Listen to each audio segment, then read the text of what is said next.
Dito sa tahanan na to, nagsimula ang lahat.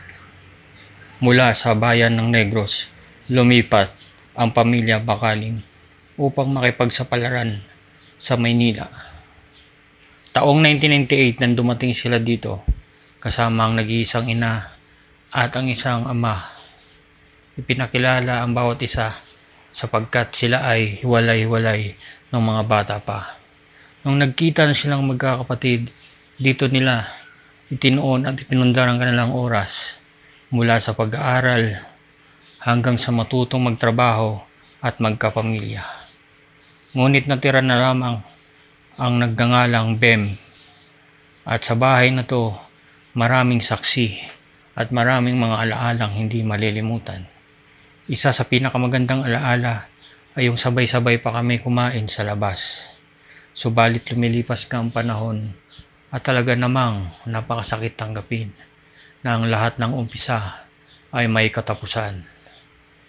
Bilang Pilipino, nagsikap ang pamilya Bakaling na makaahon sa hirap. Subalit sila'y nangungupahan ng napakatagal sa loob ng 28 years. Hanggang ngayon, nangungupahan pa rin sila. Pero paunti-unti, nasisira ang pundasyon ng relasyon at ng tahanan sapagkat lahat ay nagbabago. Mayroong mangiiwan, mayroong mag-aasawa, at higit sa lahat, mayroong magbabagong buhay. May darating sa buhay at may aalis. Sa bandang huli, tanging si Bem na lang ang natira sa tirahang ito. Subalit, parang wala na ang mga pagmamahal at masasayang alaala sapagkat puro na lang hindi maganda ang nangyari. Mula sa araw na to ay patuloy pa rin makikita ang tahanan na ito. Subalit, hindi na ganun kasaya, hindi na ganun kadami ang nakatira. At kung inyong pagmamasdan ay halos sira-sira na. Marami ang nagtatanong, bakit kayo umalis? Bakit kayo lumisan? Isa lang ang kasagutan. Ang lahat ng buhay sa mundo ay may kanya-kanyang obligasyon. Kung hindi talaga para sa inyo, ay talaga namang hindi para sa lahat.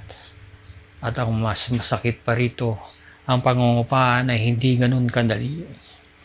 Iniisip mo buwan-buwan paano ka makabayad.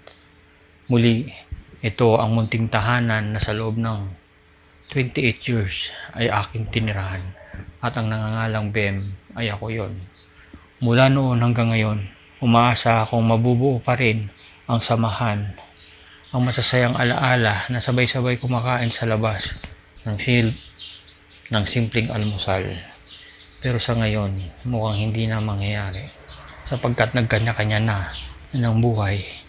Marami rin ang nangyari sa buhay at sa buhay ng bawat isa.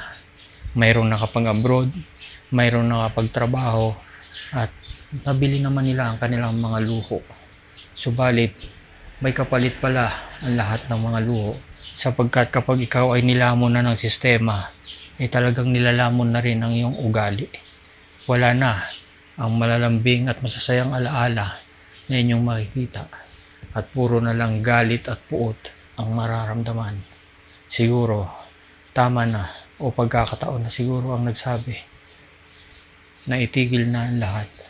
Wala nang patutunguhan.